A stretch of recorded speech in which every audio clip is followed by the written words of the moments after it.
welcome to the Filmmakers Podcast. Thank you. Congratulations on a ridiculously enjoyable film. Thank you Uh, so much. how are you feeling about it? I mean, like, it was just pure joy watching this, like Oh, real joy. well, that makes me feel much better. It's been an interesting one because it's been such a long journey to get there. And so yeah, it's like I think like with every filmmaker, whether they admit to it or not, there's always a certain amount of trepidation, there's confidence and belief, and then doubt and everything else. So Mm. I'm a whole wave of all of that stuff until it comes out and until people start telling me whether I want to know it or not on Instagram, how much they love it or hate it. So Well, yeah. I mean, honestly, it's the best thing I've seen since The Raid, and when Oh. I say that, I mean that The Raid's the best thing I've seen since like that golden age of like 80s, 90s action films where you're just there with like, Predator, RoboCop, enemies are being annihilated in huge numbers, but you're just fully on board and like in the adrenaline and it's exciting. And I just don't feel like those movies are getting made anymore. And this is like was just straight back into being like a Oh. really happy kid, just Oh, gorging thank on you. the chaos. Oh, thank you so much. I'm glad. Yeah, I mean, all of those films I love. So yeah, yeah, to be put in line with them is incredible. Thank you. So let's talk about the length of the journey. I mean, what have you what was the process of this? When was the first idea? Are we talking like after the raid idea sort of stages, or after the sequel, or where was the process of this? So the initial seed of an idea was shortly after I'd finished work on Apostle. Hmm. And all I had back then was sort of this idea, this image of a crime scene with a dead triad boss, like a bunch of coke on the table from a drug deal gone bad. And then a cop in the crime scene. And at the time in my head, he was like scooping cocaine into a coffee cup. Like that Hmm. was the first As you do, yeah. I had, and like I didn't know why he was doing it at the time. I didn't know, other than it was an intriguing image. And so like that was. I remember having like breakfast with Matt Levin, who was the exec at Netflix across Apostle, and I remember just like sitting down at breakfast with him and saying like, "Hey, I've got this idea. It's a film called Havoc. It's gonna be like a 95-minute action film. It's my love letter to the Hong Kong heroic bloodshed genre. It's based on all the films that I grew up watching, whether it's John Woo, Ringo Lam, or Johnny To, Hmm. and I want to make something that's breakneck and fast and relentless." And so he was like, "That sounds great. We want to do it." So then that kind of began, months of like deep diving into Spotify playlists, finding songs that would inspire me, like tone wise or emotion wise or pace wise, as I started fleshing out this idea and doing more writing work across it. Hmm. And so, yeah, it began in the most organic, natural way possible, in the way that I've done every project up until now. And then we had the action design, and then brought on board the cast, who brought a lot of their own work to it as well. And then when we got through to post production, because we shot in the height of COVID, um, you know, once we wrapped, there was the boomtown of the industry, and we had quite a Hmm. large ensemble of cast. And when we knew that we wanted to do maybe like a week or two of some pickups, mainly like story clarification points, like so it wasn't like a huge, list of things to be done. Hmm. We couldn't get everyone back together. Like everyone's schedules wouldn't, nobody's schedules would align. Hmm. And so that went on for quite a while. Then we got hit by the strikes that happened. And Yeah. then any projects that they were on board, they had to get picked up again and carry on with those. So then by the time we got everyone in the room together and had a laser focused sense of what we were going to shoot, 2.5 years had passed. Wow. And so it was this weird thing where we were sat on a film that I could not wait to share with people. Hmm. Watching other action films come out and praying that there was nothing in there choreography wise that sort of like was similar to what we were doing, Hmm. and um, and just kind of like having to sit and wait, but also at the same time feeling very supported by a studio that never made us feel anything other than like, oh, this is an important project for us, and no matter how long it takes, we are going to be like alongside it with you. Hmm. So it was a unique opportunity. that is like an especially painful length of time, Yeah, especially when it's like post and it's like you know you've got the film, yeah. but you haven't got the film, and there's like these things that are outside your control, and I suppose that's yeah, it's like almost the worst case scenario is worse than even making not making the thing is to make it and it never gets out there. But it was weird in a way because what it did was it gifted us a certain luxury that we wouldn't have had otherwise Hmm. because it allowed me to sit and just kind of like slightly detach from stuff that I felt was really important and Hmm. then look at the film fresh. You know, when you step away from a film for like 3 or 4 months and like sometimes I'll watch like an episode of Gangs or I'll watch the Raid 2 or the Raid 1 and I'll Hmm. be watching it with a newfound level of scrutiny that I wouldn't have had when I made them. Hmm. And I'll spot bits where I'm like, could have cut that better, could have tightened this up, could have changed this, could have dropped that. It's just, it's natural. Your brain, I don't think you ever really finish a film. You abandon it at a certain time. Hmm. You just Yeah. can't keep working on it anymore. But what this gifted me was the luxury of being able to go back and rewatch it a bunch of times with enough space and distance from it to be able to really get to the heart of what was necessary and what was important. And it allowed us to streamline areas which could afford to be streamlined. So what did this process allow you? Because I've been in a similar position. We had a film like we shot like in chunks around COVID, and Mm, then we basically had like six to 9 months where you're stuck with an edit and you can't do pickups. So you get to yeah. like reevaluate things. Like what did you reevaluate in this that got It changed? was it was more about like for some stuff it would be like for instance, there's a sequence in the Medusa, like which I'm really proud of as an action set piece. But there is a sequence in there where we had edited it together in a slightly linear fashion, Hmm. and um, and it always bugged me for some reason, but I couldn't put my finger to what was annoying me about the edit. Why was it feeling kind of clunky and sluggish in a place in one or two Hmm. places? And then I had the files and I started playing with it, and I was like, maybe if I intercut between the three different POVs a little more, Hmm. Hmm. it would increase the pace of the stuff that was happening in each of those individual stories and keep you sort of invested in that scene. And then it wouldn't make you question as an audience, sort of like, oh wait, what have they been doing while we've been seeing all of this stuff I happen? see what you mean. Yeah. And Yeah. and and then what happened was when we landed, and that was very late. This was like only maybe last year that we did that. Like, late last year that we started tweaking the edit on that. I sat with it kind of fine for 2 years. And then I looked at it, I was like, oh, this could benefit from a change like that. Hmm. And so that was one example of it, but there'd be other Yeah. things where it would be like maybe a story thread here or a character beat there that was nice for flavor, but maybe not essential. And so we started to kind of like just streamline and get to the core more of what was required for the film. Hmm. I mean, let's just talk a little bit about the action sequences because you talk about splitting up into Mm. different POVs. One of my biggest pet peeves, and I feel like so many directors are lazy with this, and you're not, which is great, is the geography of Oh, where the action is taking place. I mean, I watched an action film like a few weeks ago, and you've only got two rooms that are like maybe a quarter of the size of the club sequence in this, and yet people like magically transport from one end to another. mm, There's no sense of where they are. Like as an audience, as soon as you're disorientated from that, you completely lose any kind of immersion in it.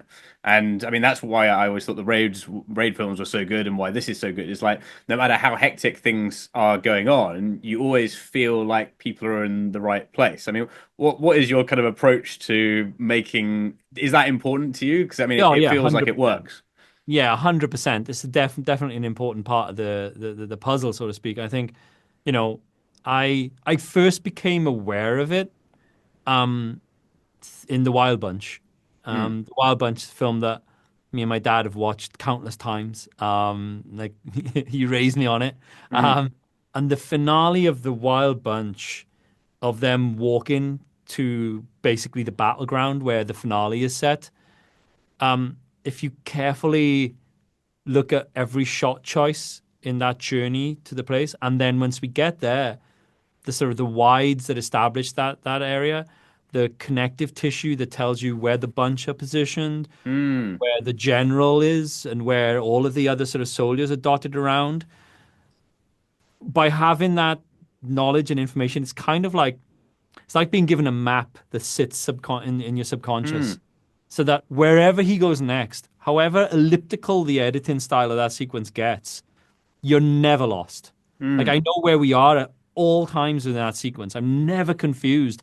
Even when people come out from behind cupboard doors or from like little alleyways, like I understand every vantage point within that space, and I understand where they need to attack and when.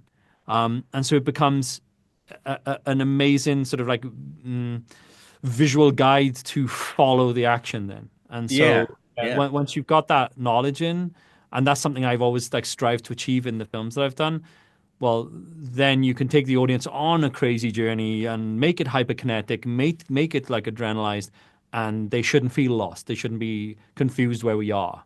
That's the thing, because I mean this, even though the stunts are like so highbrow, and you know the amount of action going on is so hectic, I feel a lot more like believing it than sometimes what could be a simple like shootout in, you know, very sort of traditional you know, army kind of techniques in so many films that just doesn't work. So it really does seem to be like one of the things that people like overlook. So yeah, keep focusing on that. Thank you. Yeah, I So will. let's go a little bit back to like tone, because you know we talked about like 80s, 90s.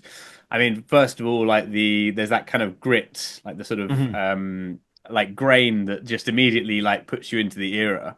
But I mean, it's more than that. It's the costumes, it's the, you know, it's the music you spoke about. At what point did you like think, let's put it in that, you know, wonderful era of just coolness that we don't seem to have anymore, like in I don't know.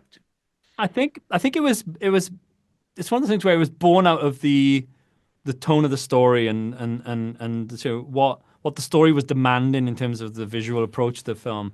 I know when me and Matt Flannery, the DP, were like discussing the movie, I kept sending him, oh, watch Friedkin's French Connection, watch Mm, Michael Mann's Thief, watch these movies, those sort of like 70s American crime films, sort of like the mm, noirish vibe of them, the sort of, that feeling of, oh, they've had to shoot certain sequences in low light and you get that grain, that sort of like the breakup of the image.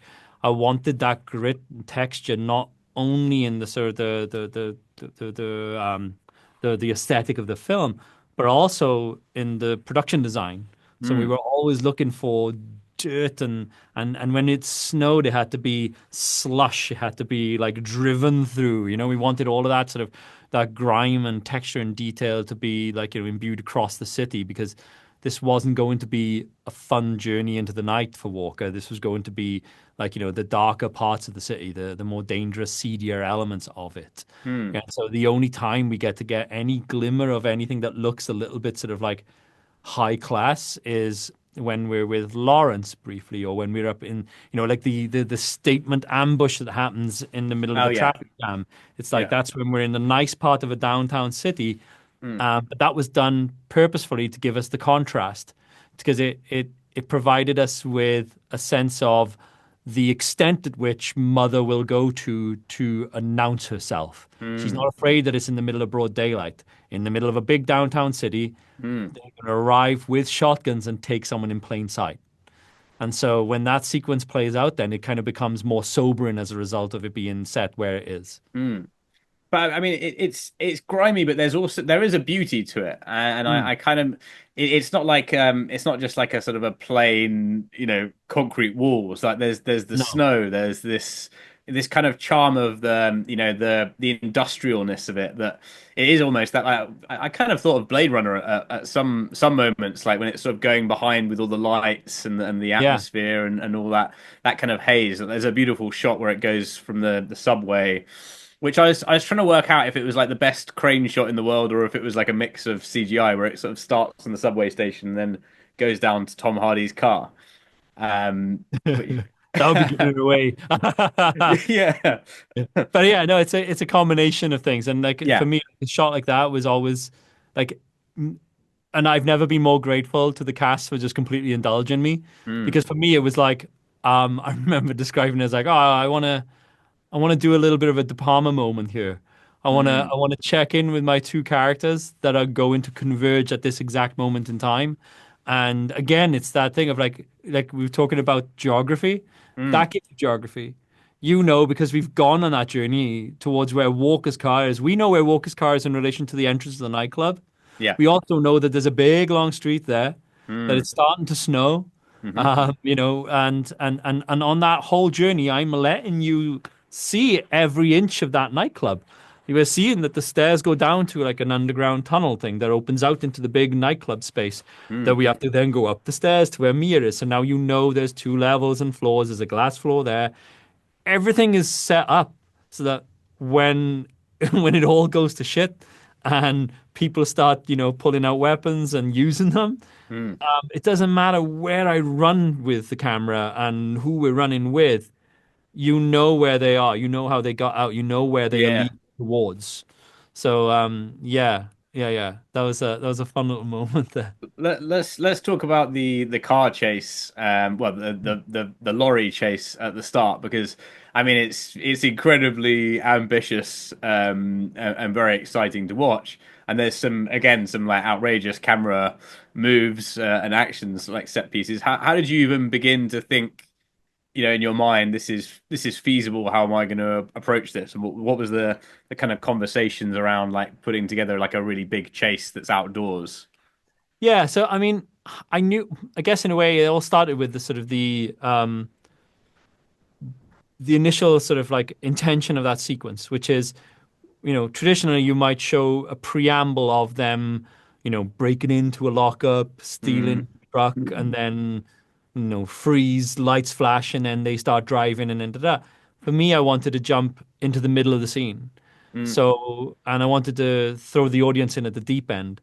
So then once I knew that, it was this interesting idea of having, okay, well, what if we start with this shot where it's just the moment we see anything, cop cars breaking past, and we have to now vroom, race off and catch up, and then catch up to our actors in the front of the truck, and then position ourselves as being part of this chase now. And so all of those shots were very much like designed within an idea of, okay, I've seen a million car chases. What can I bring that's different? What can I do within the shot choices or the edit points to make it still feel fresh, even though we've seen a lot of this stuff before? You know what mm. I mean? So, and then what are the gags that we could do that maybe you haven't seen? So, the idea of hurling a washing machine off the back of a truck felt like a nice little iconic moment, in order to kind of be the sort of that's the climax of that sequence, Mm. because I didn't feel like I had seen that happen before. No, I don't think Um, I've ever seen a washing so, machine like fly off on yeah, a. Definitely didn't see that in the Matrix. yeah, exactly. But yeah, so it comes from there. It comes from this like desire to present something that can feel fresh in a genre that has existed mm, for decades and decades and decades. mm. And so how do you keep making the audience feel like they're seeing something new? What was the hardest bit of actually shooting that sequence from a logistics sort of point of view? I mean, I'm guessing there was just many like individual shots that kind of made up this flowing looking thing because Yeah, well, I it's mean, too like, way too complicated to do in a oneer or yeah, oh yeah, I mean, like you have to break it down to some of its parts, but also it's like, I mean, I'm glad you kind of asking the question there because for us, that whole sequence, I designed it in during lockdown. We walked through with our sort of vehicles coordinator, our stunt coordinator, to Mm, design the sequence out, and we showed the VFX guys what we were aiming to achieve because I wanted to have a proper video storyboard for it, mm, which is rarely something that I can afford to have on a film, especially for vehicle work. Like yeah. we could do previs for fighting, for gunplay, because that's easy. It's people in a room with cardboard boxes. But Mm, to do it with cars and trucks and be able to actually figure out what the camera moves would be, hmm that's a whole new thing. So they set me up at home during lockdown where I had a computer installed in my house. I had like four sensors around the room and an iPad with like a puck on the end of it, mm, and they would remote control the computer. So this will hopefully make sense in a moment mm, to play to me individual sequences of animation that they had done in Unreal Engine. Wow. And then they would place me into the 3D space with my iPad. So Mm. my iPad became the camera. Ah, So I amazing. could say to Mm. them, oh, the distance from my chest to my outstretched arms, make that 10 meters. So now I can use it as if it's a crane. That's Um, amazing. make me a camera truck. And then they just hear them click, click, click, click, click. And then suddenly I'm a camera truck. Wow. And with a Russian arm or all of these things. And so what was brilliant about it as a technique was that it allowed me to create an entire sequence in previs Yeah. where I could repeat and repeat and repeat car chase sequences, stunts, gags Mm. within that, the whole thing, without anyone being at risk of any kind of danger Yeah. while I figured out what the shots would be. Exactly. And so Or it blowing allowed up me loads to, of cars. Yeah. yeah, Amazing. exactly. So it Yeah. allowed me to just refine and fine tune Mm. the the shot by shot elements. And it was wild. I've never experienced anything like it. So then they would send me these clips back, and then I could cut it together, and then we were able to like split it down into individual shots in the same way we do with like the Mm. usual action previs. And we would say like, okay, this is what's required from this shot, this is what's required from this shot, and for like VFX components with Mm. regards to the people inside the truck. Oh, we can shoot this on a green. We bring like we would shoot certain elements of the cars sliding into its camera on a green, Mm. and it would allow us to be able to break it apart and extrapolate all the little bits of detail from it, but also fundamentally figure out geography of spaces that Mm. were either existing locations in Wales or things that we were fabricating as if it was like a place in America. Mm. And so it allowed us to be very, very granular then with our approach to getting that sequence done. Amazing. So just sort of before we wrap up, just to talk a little bit about cast, because I mean you've obviously Mm, got Tom Hardy, Jessie May Lee is fantastic. yeah, I mean, in fact, all the cast are amazing. Justin and Quellen, they just got like everyone has this like 80s, 90s, like I don't know. I just love watching people that inhabit that era. Like they yeah. just feel like they've just been transported out of time. What did you sort of what were the conversations to set the tone with them about what you wanted from the movie and getting them on side? Um, yeah, same with most projects, really, where, you know, what was great about the cast for this was that we had a lot of people that had huge amounts of experience and to draw upon, like, Mm, Tom, Boris, Timothy, Louis, and Yan Yan and Sunny. And then we had younger actors that were coming into us, or less experienced actors such as like Michelle or Jesse, Kellen, and mm, Justin, and Zelia and Jim, and they had all of this enthusiasm and energy coming into it. But Kellen's first day was like a scene with Tom and the Medusa.